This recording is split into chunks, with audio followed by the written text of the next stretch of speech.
Nazi cult of motherhood, यही हम लोग का आज का टॉपिक है।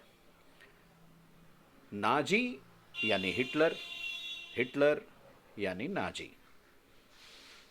अब ये नाजी कल्ट ऑफ मदरहुड थोड़ा सुनने में आप लोगों को भी अटपटा लगता होगा। स्वाभाविक है, it's quite natural also. Why the Nazis thought was different about mothers. Why did Nazi think different about mothers? When we say mothers, we mean to say about female. Nazi लोगों की थिंकिंग फीमेल के बारे में बिल्कुल अलग थी। आज की जो हमारी सोसाइटी है या पहले भी जो हमारे देश की सोसाइटी रही है उससे तो बिल्कुल अलग थी। पहले हम लोगों को समझना होगा कि उस समय की दुनिया यानी हिटलर के समय की दुनिया, आप कह सकते हैं the world between two world wars. First world war कब लड़ा गया था? 1914 से 1918 तक। सेकेंड वर्ल्ड वार कब लड़ा गया? 1939 से 1945 तक। तो हम क्या बात कर रहे हैं? हम बात कर रहे हैं नाजिज्म का। Nazis were different regarding women, regarding female. हम ये बात कर रहे हैं मदरहुड के बारे में, मदर के बारे में, फीमेल के बारे में यानी विमेन के बारे में। उनका थॉट बिल्कुल अलग था, उनके विचार बिल्कुल अलग थे।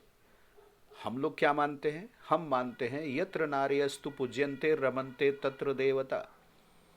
जहां महिलाओं का सम्मान होता है, देवता वहां निवास करते हैं। यानी a good society respects women. एक अच्छी सोसाइटी में विमेन का रेस्पेक्ट बहुत हाई होता है, और वो इसलिए कि mother is considered as the first teacher in one's life. किसी भी व्यक्ति के जीवन में माँ पहली शिक्षिका होती है। Home is the first school, mother is the first teacher. Civilisation takes birth in mother's lap. सभ्यता माँ की गोद में जन्म लेती है। एंड कल्चर क्रैडल्स, और संस्कृति माँ के गोद में झूला झूलती है, यानी पलती है, बढ़ती है, विकसित होती है, डेवलप होती है, एनरीच होती है। वैल्यू एनरीचमेंट, ये काम माँ सबसे अच्छा करती है, सबसे अच्छा। तो इसलिए हम लोग थोड़ा इसका एक्सप्लेनेशन करेंगे, इसको डिस्क्राइब करने की कोशिश करेंगे नाजी कल्ट ऑफ मदरहुड को। मैंने ये जो आपको बैकग्राउंड समझाया, इसके पीछे एक रीज़न है। रीज़न ये है कि पहले हम ये समझ लें कि हम मदरहुड को क्या मानते हैं, तब तो समझ पाएंगे कि हिटलर का, नाजी लोगों का मदर के बारे में, फीमेल के बारे में, विमेन के बारे में क्या ओपिनियन था। तो आते हैं Nazi cult of motherhood. Nazi, followers of Hitler, they had a totally different opinion regarding mothers. They were not feminist. They were not feminist at all. तो फेमिनिस्ट किसको बोलते हैं? Those who promote, those who advocate equal rights to women in all the fields of life: politics, economy, society, religion, education, and so on. They are called feminist. अगर आप महिलाओं के लिए बराबर अधिकार की लड़ाई लड़ते हैं, महिलाओं के लिए बराबर अधिकार में विश्वास रखते हैं, तो आप फेमिनिस्ट हैं। यानी आप हिटलर के विचारधारा से अलग हैं। You don't support Hitler's ideology regarding women. Hitler और नाजी महिलाओं के बारे में बिल्कुल अलग सोचते थे। इसका मतलब तो यही हुआ, आज की तरह तो नहीं सोचते थे, हमारी तरह, आपकी तरह तो नहीं सोचते थे। एटलीस्ट इतना तो आप मानेंगे। हिटलर का मानना था, नाजीज का मानना था कि अगर हम फेमिनिस्ट हुए, यानी फीमेल को, विमेन को, मदर्स को इक्वल राइट देने की बात करेंगे, तो इसका मतलब हम सोसाइटी को डिस्ट्रॉय कर रहे हैं, खत्म कर रहे हैं। आपको ऐसा लगता है? नहीं ना, यही तो बात है। Nazis under Hitler believed that feminist approach was going to destroy the purity of society. समाज की शुद्धता को नष्ट कर देगा फेमिनिस्ट अप्रोच, महिलाओं को बराबर अधिकार देने का अप्रोच। ऐसा नाजी लोगों का मानना था। यह था नाजी कल्ट ऑफ मदरहुड। अभी और भी कई बातें हैं जिन पे हम लोग चर्चा करेंगे। आप ध्यान से सुनेंगे तो आपको बात समझ में आ जाएगी। मैं चाहता हूं आप रटने से बचें, मैं चाहता हूं आप समझें। ठीक है, तो आगे बढ़ते हैं। बॉयज स्टिल हार्टेड होते हैं, स्टील हार्टेड, स्टील की तरह, इस्पात की तरह, फौलाद की तरह उनका हार्ट होता है, हृदय होता है। वो एग्रेसिव नेचर के होते हैं। वो money, muscle power, money power तो उतना नहीं कहेंगे, बट मसल पावर में वो बहुत बिलीव करते हैं। ये बॉयज का नेचर है। ऐसा हिटलर मानता था, है ना। हिटलर का मानना था कि जो बॉयज होते हैं वो अग्रेसिव नेचर के होते हैं, वो बहुत मैस्कुलिन अप्रोच के होते हैं, और वो बहुत ज्यादा रिजिड नेचर के होते हैं। फ्लेक्सिबिलिटी उनमें शायद ही होती है या होनी चाहिए, ऐसा नाजी लोग मानते थे। बॉयज बहुत अग्रेसिव भी होते हैं, हर बात को बढ़ चढ़कर अपनी बात मनवाने के प्रयास में हमेशा रहते हैं। They always make efforts to convince others, to force others to accept whatever they say. इसीलिए नाजी लोग कहते थे कि boys are aggressive, boys are masculine, boys are steel hearted. Hitler का मानना था कि female mothers, girls are responsible for maintaining the purity of the clan, purity of the Aryans, purity of blood, purity of the German values. And that is why Hitler and the Nazis didn't want a blue-eyed Nordic German Aryan woman, or you can say a girl, to marry a non-blue-eyed German Nordic Aryan boy. ये feeling of superiority की भी बात थी।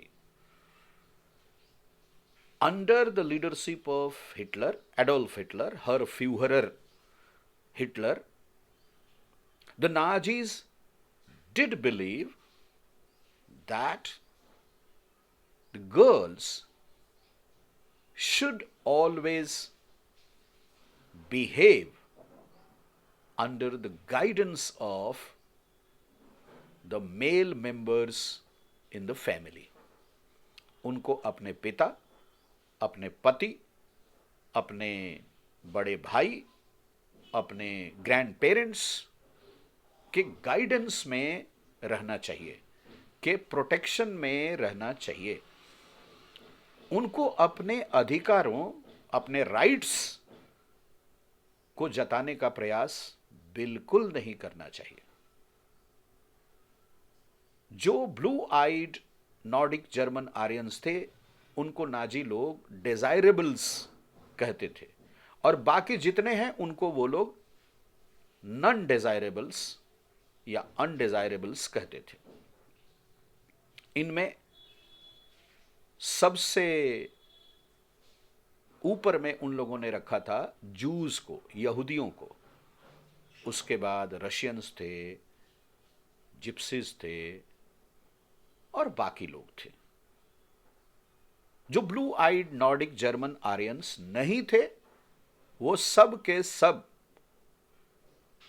Non डिजायरेबल्स थे, undesirables थे।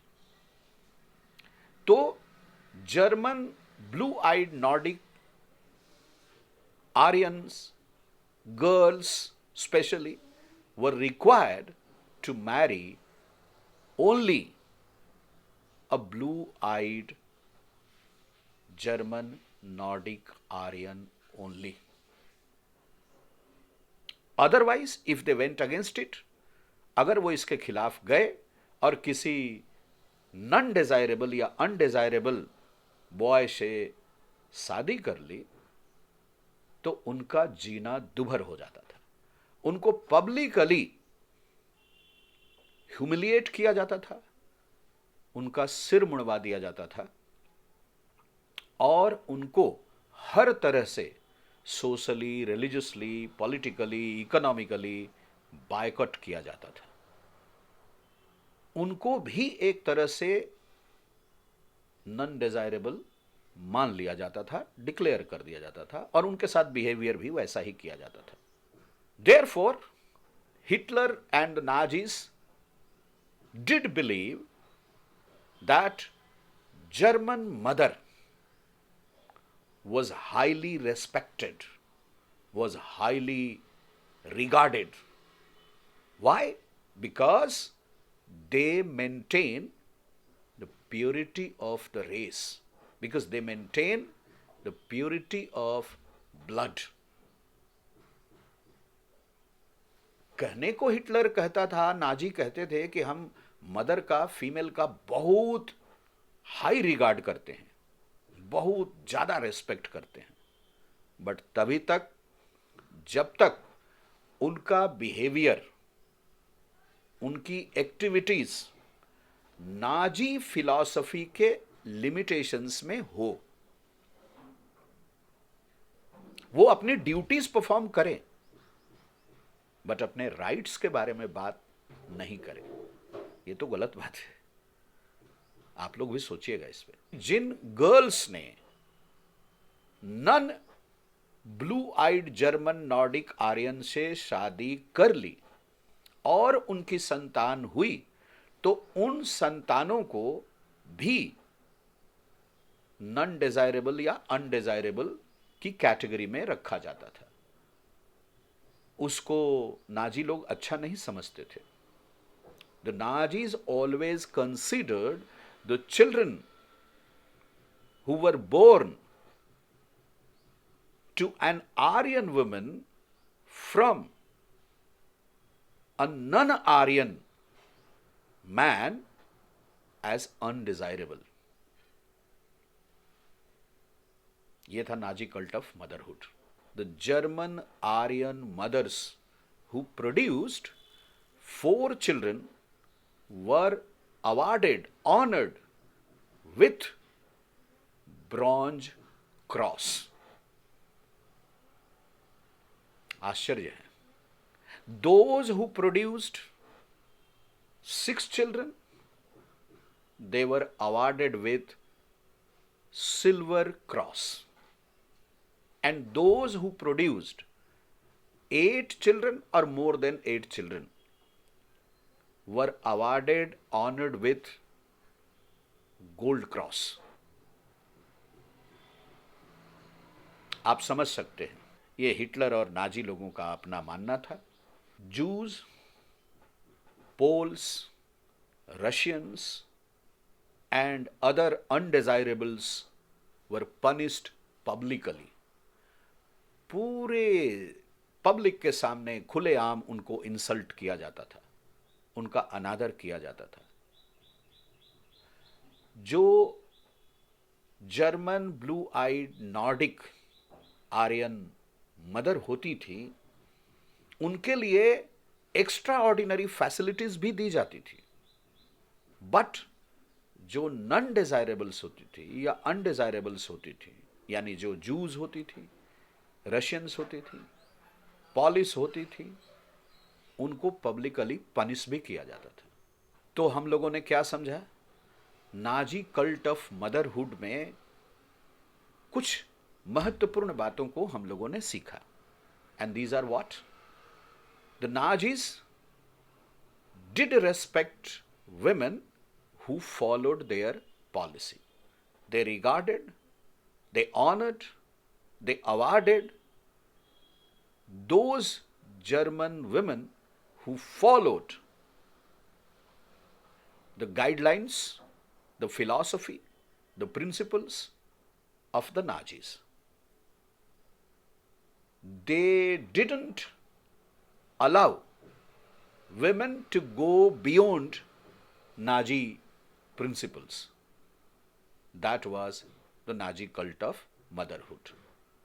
The Nazis were not feminist. That is another important thing we have understood under the title The Nazi Cult of Motherhood. I hope this topic is clear to all of you. आप लोगों को ये topic clear हो गया होगा, ऐसा मुझे विश्वास है. 3-4 बातों पर विशेष रूप से आपको ध्यान देना है. और जो Nazism and the rise of Hitler chapter से रिलेटेड क्वेश्चंस हैं, उनका गूगल क्विज बनाकर हम लोग बहुत जल्दी आप लोगों के सामने रखेंगे. टेस्ट जरूर दीजिए, इन क्वेश्चंस को अटेम्प्ट जरूर कीजिए. अटेम्प्ट करने से क्या होगा? You will get confidence. That is the most important thing for a student. आपके लिए वो जरूरी है. आप जितना ज्यादा टेस्ट से भागेंगे, अपने आप को उतना कमजोर करेंगे. ठीक है, स्कोर अच्छा नहीं होगा, कोई बात नहीं. ये तो मालूम चलेगा ना कि हमारा स्कोर अच्छा नहीं हुआ. इसलिए टेस्ट दीजिए, कोशिश कीजिए कि प्रिपेयर करके दें, रिवाइज करके दें.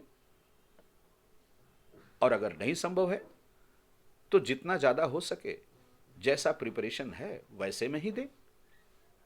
इससे एक बात तो क्लियर होगी कि आपका प्रिपरेशन का लेवल क्या है और आप एक्सपेक्ट क्या करते हैं. इससे यह भी पता चलेगा कि आपको और कितना एफर्ट करना है. एक बात याद रखिएगा, एग्जामिनेशन से, टेस्ट से आप जितना भागेंगे, आप अपने आप को उतना कमजोर बनाएंगे. So chase examinations, chase tests. ज्यादा से ज्यादा टेस्ट देने का कोशिश कीजिए. Good luck, best wishes to all of you.